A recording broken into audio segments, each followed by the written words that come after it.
orang toksik itu munafik. Ya. Menurut Kamus Besar Bahasa Indonesia, munafik itu berarti apa? Berpura-pura percaya atau setia kepada agama dan lain sebagainya. Sepertinya setia, sepertinya dia itu percaya dengan keyakinannya itu, agamanya itu, tapi hanya pura-pura. Sepertinya ke gereja, ya, sepertinya percaya Yesus, tapi pura-pura. Itu namanya munafik, bohong-bohongan, ya. Padahal sebenarnya tidak. Neng gereja tenanan, kita tenanan. Neng sebenarnya tidak. Nah, ini namanya munafik. Menyanyi, memuji Tuhan, mulutnya memuji Tuhan, tapi hidupnya tidak dalam ketaatan. Itu namanya munafik. Yang nomor dua, munafik itu sering mengatakan sesuatu yang tidak sesuai dengan perbuatannya.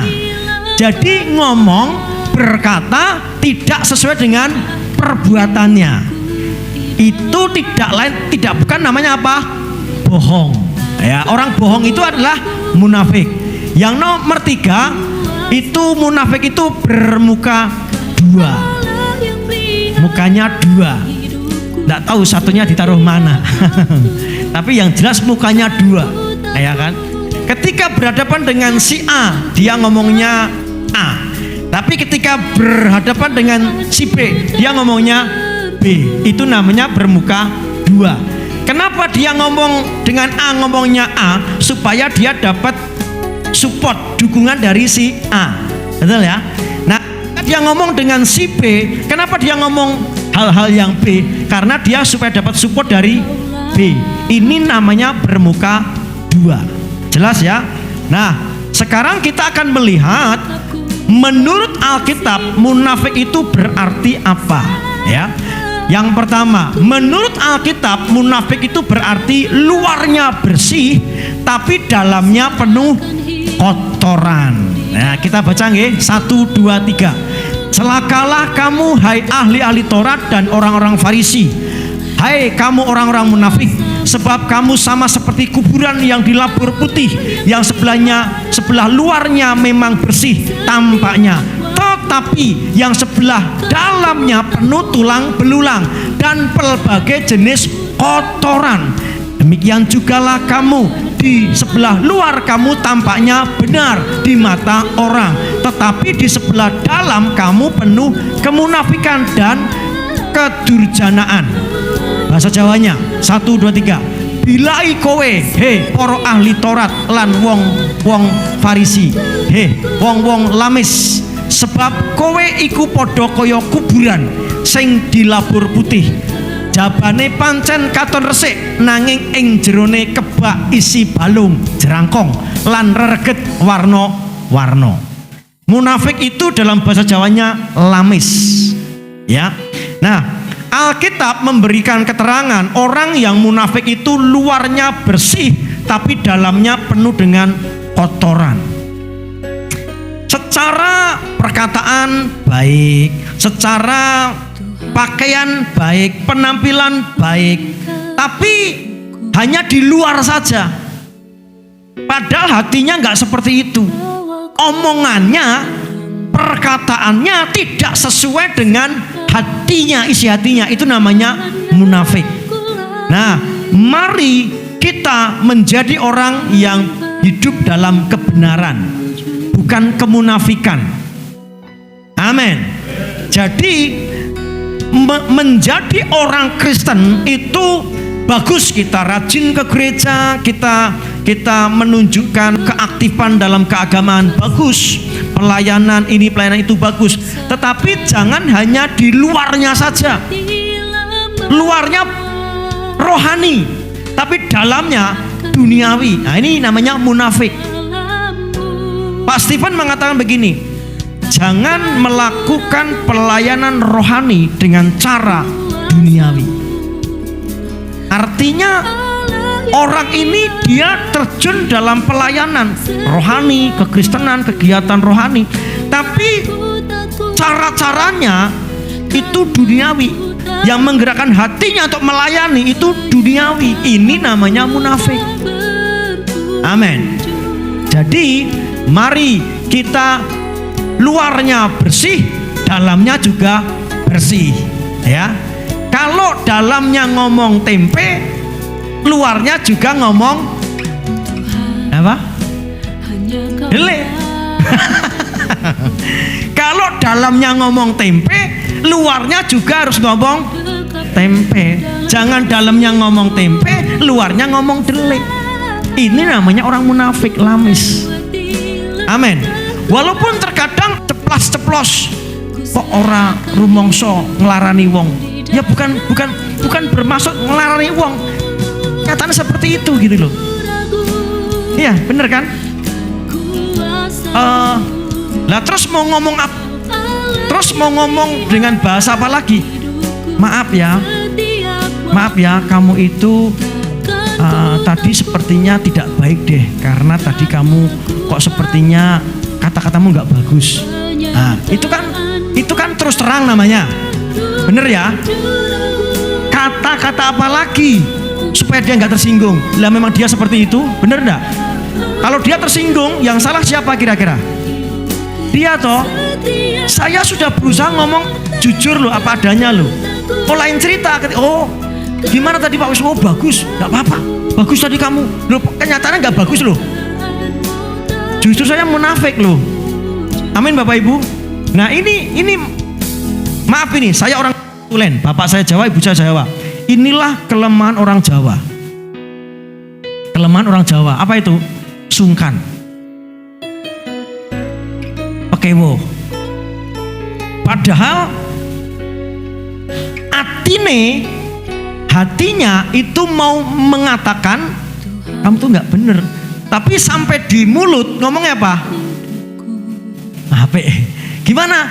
Dalam hatinya ngomong orang ape aja nih, tapi begitu keluar di mulut ape. Ini adalah munafik. Ini adalah sungkan. Itu nggak bagus. Amin. Paham ya Bapak Ibu ya? Jadi tadi dalam Kamus Besar Bahasa Indonesia mengatakan yang tidak sesuai dengan kenyataan. Mari kita belajar mengatakan yang sesuai dengan kenyataan. Ada istilah jerangkong, iya kan? Nah orang munafik itu dalam bahasa Jawanya bilai kowe he poro ahli Torat lan wong-wong Farisi he wong-wong lamis, sebab kowe iku padha kaya kuburan sing dilapur putih, jabane pancen katon resik nanging ing jerone kebak isi balung jerangkong lan reget warna-warna. Jerangkong itu apa? Tengkorak itu menakutkan, betul? Nah tapi hidup ini, karena ini cuma gambaran seperti kamu itu seperti jerangkong gitu. Dia kan sedang ngomong dengan siapa? Ahli Taurat dan Farisi, kepada orang yang hidup, benar ya? Tapi orang yang hidup itu Yesus menyamakan apa? Jerangkong. Iya, bagus. Jadi walaupun ahli Taurat, Farisi, imam-imam kepala itu hidup, tapi Tuhan mengatakan bahwa dia jerangkong. Nah, orang yang munafik itu seperti jerangkong. Apa itu? Menakutkan. Apalagi jerangkong itu? Kering. Apalagi? Jerangkong itu apa? Apa Bu? Nggak ada kehidupan. Nah, orang Kristen yang munafik itu hari Minggu dia pakai batik, pakai jas, pakai sepatu jam 7 sampai jam 10. Taruhlah kebaktian kita sampai malam. Ada gereja-gereja yang melakukan kebaktian sampai malam toh. Jadi hari Minggu taruhlah jam 6 sampai jam 9 malam dia pakai jas, batik, wah pokoknya rapi gitu. Tapi begitu jam 11 malam, itu masih hari Minggu, jam 11 malam sampai besoknya hari Sabtu berubah jadi jerangkong. Maksudnya bagaimana? Maksudnya hanya baik hari Minggu, rohani hari Minggu, tapi hari Senin sampai Sabtu jerangkong. menakutkan, hidupnya kering, tidak ada kehidupan. Paham Bapak Ibu? Jangan menjadi jerangkong. Ya. Ini Alkitab loh yang mengatakan loh. Nanging ing jerone kebak isi balung jerangkong. Kristen jerangkong adalah Kristen yang menakutkan. Kristen jerangkong adalah Kristen yang tidak ada kehidupan, kering, kemelotak. Iya kan? Bagaimana hidup kita kemelotak enggak? Keras. Jerangkong itu keras. Hidup kita penuh dengan kekerasan. Mari jangan menjadi Kristen jerangkong. Bilang sama sebelahmu, mari jangan menjadi Kristen jerangkong. Menakutkan tahu. Amin. Ya, saya berdoa Bapak Ibu, orang yang hidup dalam kebenaran. Amin. Hari Minggu sampai hari Sabtu, minggu lagi sama. Hidup dalam kebenaran, hidup dalam keakuratan. Amin. Katakan bersama-sama, di dalam nama Yesus, saya mengambil sebuah tekad untuk hidup di dalam kebenaran. Segala kemunafikan dalam perkataan, dalam berpikir, dalam perbuatan, tindakan, aku tolak dalam nama Yesus. Aku hancurkan dalam nama Yesus. Aku menerima roh kebenaran dalam hidupku. Amin. Amin. Yang kedua, menurut Alkitab, munafik berarti mengajar tapi tidak melakukan. Sebab itu turutilah dan lakukanlah segala sesuatu yang mereka ajarkan kepadamu. Tetapi janganlah kamu turuti perbuatan-perbuatan mereka, karena mereka mengajarkannya tetapi tidak melakukannya. Orang munafik, orang lames itu hanya pinter ngajari, ya, tetapi tidak memberikan contoh dari apa yang dia ajarkan. Dia pinter mulang tapi tidak bisa memberi teladan. Bapak-bapak, ibu-ibu, pesan firman Tuhan ini buat kita, termasuk buat saya. Apalagi saya sebagai hamba Tuhan. Saya setiap hari mengajar, ya toh, melalui firman Tuhan dari pagi terus mengajar. Nah, itulah sebabnya Alkitab berkata jangan menjadi seperti guru, karena guru itu banyak mengajar dan orang yang banyak mengajar itu banyak dituntut. Betul? Nah, sama dengan ini, orang yang munafik itu hanya mengajar, dan mengajar, tapi dia tidak bertanggung jawab untuk menjadi teladan dari apa yang dia ajarkan. Bapak Ibu termasuk saya, mari kita bukan hanya mengajari anak-anak. Setuju? Mari kita jangan hanya ngongkon, ayo le neng gereja, ayo le sembayang, ayo le baca Alkitab. Tapi faktanya kita sebagai orang tua tidak melakukannya. Amin. Pastikan kita bukan sekedar mengajar, tapi kita melakukan.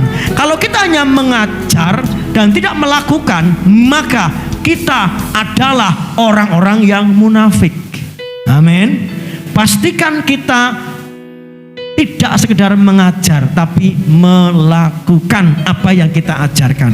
Pak Stephen ngomong gini, khotbahkan apa yang kita hidupi, hidupi apa yang kita khotbahkan. Mari kita menghidupi apa yang kita ajarkan, dan mari kita ajarkan apa yang kita hidupi. Ojo jarkoni. Apa itu jarkoni? Iso ngajar, ra iso nglakoni. Ojo gajah dibelangkoni. Apa itu? Sesak, mosok gajah dibelangkoni. Gundulewe gede kok. Iya kan? Gajah dibelangkoni. Artinya iso khotbah, iso khojah, tapi rasa nglakoni. Amin. Jadi pastikan kita menjadi orang Kristen yang bukan pinter mengajar saja, tapi kita pinter mengajar, tapi juga pinter melakukan apa yang kita ajarkan. Amin. Yang ketiga, apa itu munafik menurut Alkitab? Menurut Alkitab, munafik itu yang ketiga adalah melakukan sesuatu supaya dilihat orang. Semua pekerjaan yang mereka lakukan hanya dimaksud supaya dilihat orang. Mereka memakai tali sembahyang yang lebar dan jumbai yang panjang. Jadi ahli Taurat Farisi imam-imam kepala ini, mereka melakukan ritual ini, sakramen ini, kegiatan rohani ini, itu semua supaya dilihat orang. Itu adalah munafik. Nah, itu adalah gambaran orang yang lamis. Pastikan kita menjadi rohaniawan. Rohaniawan itu maksudnya apa? Ya, kita kebaktian, kita rajin pelayanan, kita aktif dalam kegiatan rohani, sembahyang ini, itu dan sebagainya, doa pagi dan sebagainya. Itu kan rohaniawan toh Bapak Ibu. Nah, pastikan kita menjadi rohaniawan bukan karena supaya dilihat orang. Amin. Orang berintegritas, katakan bersama-sama, integritas adalah keutuhan. Jadi kata integritas itu wutuh. Wutuh itu begini, dalam kesendirian dan dalam umum itu sama. Itu namanya wutuh, itu punya integritas. Orang yang munafik itu tidak berintegritas. Betul? Ada banyak hal-hal yang tersembunyi yang orang lain tidak tahu. Dan itu aman-aman saja. Tapi ketika itu kita lakukan, kita adalah orang yang tidak berintegritas. Itu namanya sisi gelap. Katakan sisi gelap. Nah, ada orang-orang yang sepertinya baik, tapi dia punya sisi gelap. Nah, pastikan Bapak Ibu tidak punya sisi gelap. Contoh apalagi Pak sisi gelap? Sisi ya secara dilihat orang aman-aman saja. Secara dilihat orang aman-aman saja. Tapi di balik di ketersembunyian dan dia sendiri yang tahu sebenarnya aku nggak layak loh. Pernahkah kita ngomong begitu? Suami-suami, berintegritaslah dengan istrimu. Jangan ada yang disembunyikan. Istri-istri, punyalah integritas dengan suamimu, jangan ada yang disembunyikan. Yang keempat, menurut Alkitab, munafik berarti hati dan bibir berbeda. Jawabnya kepada mereka, benarlah nubuatan Yesaya dan tentang kamu, hai orang-orang munafik. Sebab ada tertulis, bangsa ini memuliakan aku dengan bibirnya, padahal hatinya jauh daripada aku. Dari bibirnya dia memuliakan Tuhan, mengagungkan Tuhan, memuji, menyembah Tuhan, tapi hatinya jauh daripada Tuhan. Inilah yang disebut kemunafikan. Mari Bapak Ibu kita bangun kehidupan dalam kebenaran, bukan kehidupan dalam kemunafikan. Mari kita menjadi orang Kristen yang hidup dalam kebenaran. Karena saya mendapati ada orang Kristen yang hidup dalam kemunafikan. Nah ini, jadi laire ketoke rohani, penampilannya rohani, tapi dalam hatinya enggak begitu. Perkataannya dengan perbuatannya berbeda. Nah termasuk integritas ini. Kita harus punya integritas dalam perkataan. Kita harus punya integritas dalam ucapan kita. Apa yang ada di hati, hendaknya itu yang kita ucapkan. Betul? Amin. Nah ini juga menjadi kelemahan kita. Ya saya kalau ngomong nanti dia tersinggung Pak. Ya cara ngomongnya dong bagaimana. Betul kan? Tapi jangan sampai kita nyelai atine dewe Bapak Ibu. Jangan kita menyangkal, aku sebenarnya nggak ngomong begitu loh. Ya, kalau memang kita saya nggak setuju loh dengan pendapatmu, nah gitu, ya nggak apa-apa. Jangan diam-diam disimpan dalam hati padahal tidak setuju. Nah, ini namanya munafik.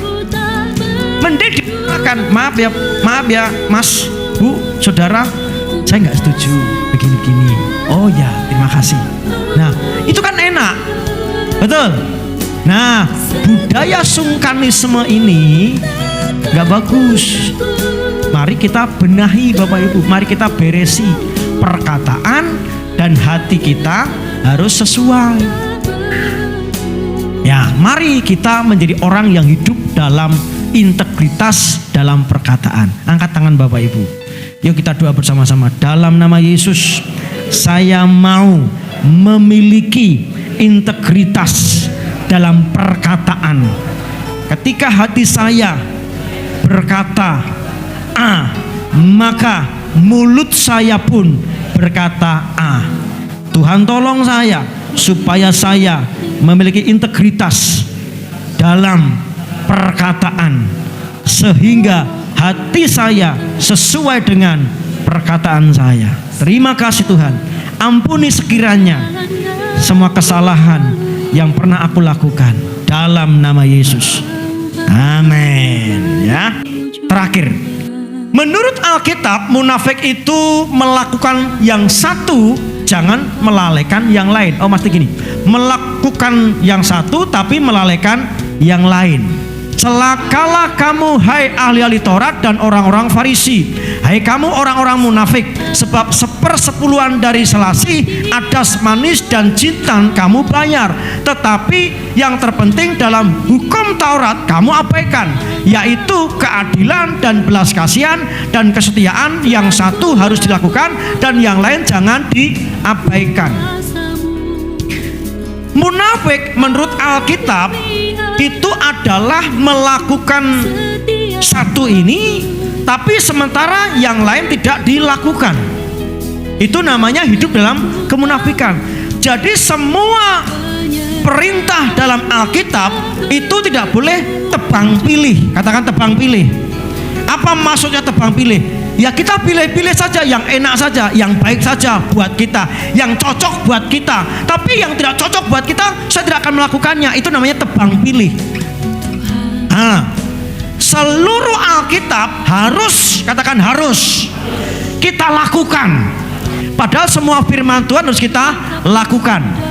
Nah, kalau kita tebang pilih hanya ingin melakukan yang menjadi keinginan kita, kesukaan kita, sementara yang tidak kita sukai, padahal itu firman Tuhan, kita tidak lakukan, maka kita munafik.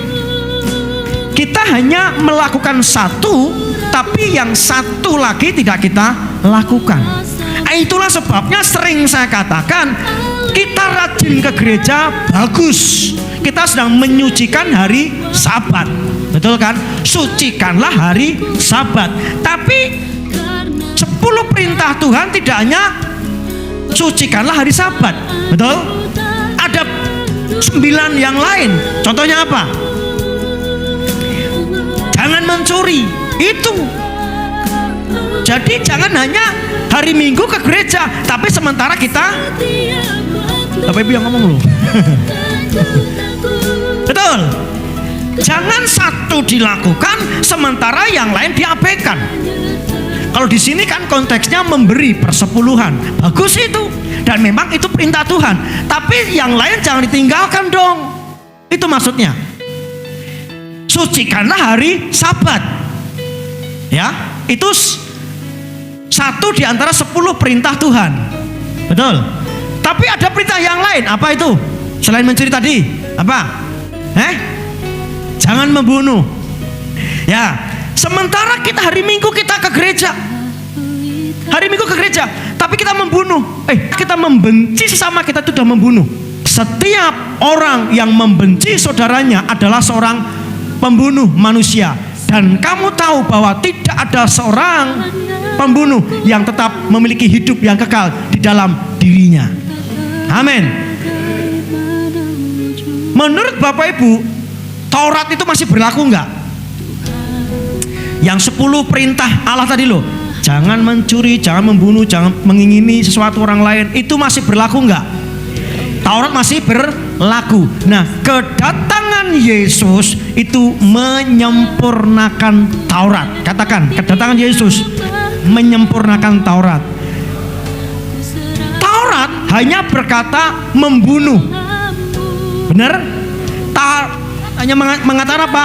Membunuh. Tapi Yesus kalau sudah membenci orang lain, sudah membunuh. Lebih sempurna enggak? Keren ya? Jadi Yesus bukan sekadar mengajarkan peraturan agama, tapi karakter hati yang diperbaharui. Betul? Jadi Bapak Ibu, kita harus melakukan firman dari Kejadian sampai Wahyu. Betul? Dari perjanjian lama sampai perjanjian baru. Karena semua Alkitab itu isinya firman Tuhan. Tidak ada Alkitab yang tidak ada isinya firman Tuhan. Kalau orang milih-milih, saya melakukan ini sementara saya tidak melakukan itu, padahal sama-sama Alkitab, berarti orang itu memiliki konsep tidak semua firman Tuhan itu tidak semua dalam Alkitab itu firman Tuhan. Harusnya semua yang ada di firman Tuhan itu kita lakukan, karena semua adalah firman Tuhan. Betul? Nah, orang munafik itu hanya pilih-pilih ayat. Katakan dengan saya, orang munafik hanya pilih-pilih ayat. Ayat yang dia sukai, yang cocok, wah ini cocok karo atiku nih, terus dilakukan. Sementara ini, oh ini nggak cocok ini, oh nggak begitu. Bapak Ibu suka menemukan orang seperti ini nggak? Wah, kalau firman Tuhan itu cocok dengan saya, itu bagus tuh. Sementara firman Tuhan yang bertentangan, bersinggungan dengan dia, padahal itu juga firman Tuhan, dia nggak terima. Ini namanya orang munafik loh, seperti di ayat tadi itu. Betul? Jadi Bapak Ibu, satu ayat kita lakukan, mari ayat yang lain juga kita lakukan. Tidak boleh kita pilih-pilih. Nah ini nih masuk ke penafsiran. Wah saya nggak cocok dengan penafsiran pendeta itu. Nah kalau memang pendeta itu penafsirannya benar, kenapa kita nggak cocok? Hanya karena nggak cocok dengan kita. Bisa dipahami? Nah aku pendeta ini cocok. Ya cocok mergone enak di telinga kita. Betul? Tapi giliran nggak enak di telinga kita, wah aku nggak cocok dengan pendeta itu. Ini nggak boleh pilih-pilih. Jangan pendeta yang penafsirannya nggak cocok dengan kita, itulah dia sedang menyampaikan kebenaran. Betul? Kitanya saja yang sepertinya belum siap untuk dibentuk, diproses oleh firman. Karena kita hanya menginginkan yang enak di telinga kita saja. Amin. Harusnya yang berubah firmannya atau kitanya? Itu dia. Kalau sepertinya firman Tuhan ini kok nggak cocok dengan aku ya, kok nyenengke gitu. Bukan kita protes sama Tuhan, kitanya lah yang harus berubah. Orang munafik itu hanya pilih-pilih ayat. Sekarang kan nggak ada Alkitab yang di stabilo merah, kuning, biru. Ada nggak? Sekarang kan nggak ada toh. Dulu ada nggak? Saya tanya, kenapa dikasih merah, kuning, biru? Cocok. Saya tanya, berarti lainnya nggak cocok. Ayo, berarti itu yang cocok. Menurut siapa? Kita. Ya, berarti yang lain nggak cocok. Bukan nggak cocok, kita yang belum siap dibentuk oleh firman. Harusnya semua di stabilo itu. Bener ya? Semua dikasih aja. Amin. Kesimpulannya, orang munafik adalah mementingkan penampilan luar. Yang kedua, jargoni. Yang ketiga, haus pujian orang. Yang keempat, hati dan bibir berbeda. Yang kelima, melakukan yang satu tapi sementara melalaikan yang lain. Saya mengundang tim musik maju ke depan. Haleluya.